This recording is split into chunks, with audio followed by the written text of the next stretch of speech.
আজ তোমাদেরকে আগের ভিডিওতে বলেছিলাম ওই পারে যে জাগ্রত কালী মন্দিরটা আছে কালী মন্দিরে নিয়ে যাবে, আর আগের বারে এই পারে নিয়ে গেছিলাম। এবার যাবো ওই পারে ঘুরতে কালী মন্দিরে, যেটা জাগ্রত সব থেকে, সেই মন্দিরে যাবো। তো বেশি দেরি না করে তো চলো যাওয়া যাক।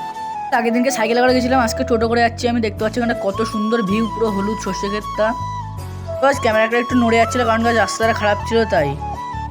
এই ক্যাফেটার নাম হলো আমার ক্যাফে। এই ক্যাফে নিয়ে তোমাদের অন্যদিন ভিডিও করে দেখাবো। তো ফ্যামিলি দেখতে হচ্ছে চলে এসেছি, আর এখন আমরা রেল লাইনের উপর দিয়ে হাঁটছি। দেখতে হচ্ছে সূর্য আমার উঠে রয়েছে। আর এই হলো আগের বার তোমাদেরকে এই পারে ঘুরতে নিয়ে গেছিলাম, আজকে ওই পারে।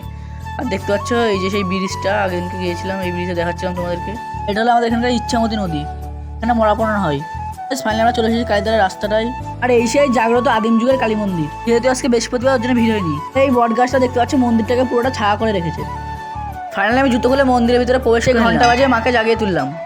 আর মাকে দর্শন করে মন প্রাণ দুটোই ভরে গেল। মায়ের কাছে যা যা প্রার্থনা করে সেই প্রার্থনাগুলো সত্যি হয়।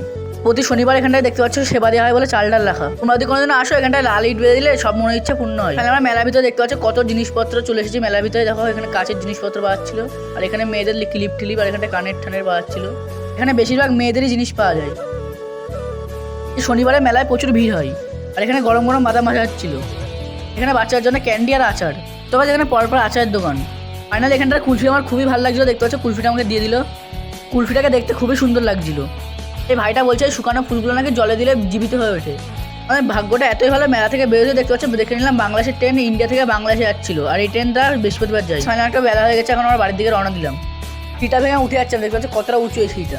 আমাদেরকে বলছিলাম এখানে বাংলাদেশের ট্রেন যায়, সত্যি হলো তো। দেখতে পাচ্ছ অনেকটাই বেলা হয়ে গেছিলো। সর্ষে গাছগুলো দেখতে পাচ্ছ পুরো হলুদ, আর পাখিদের বাসা যাচ্ছিল।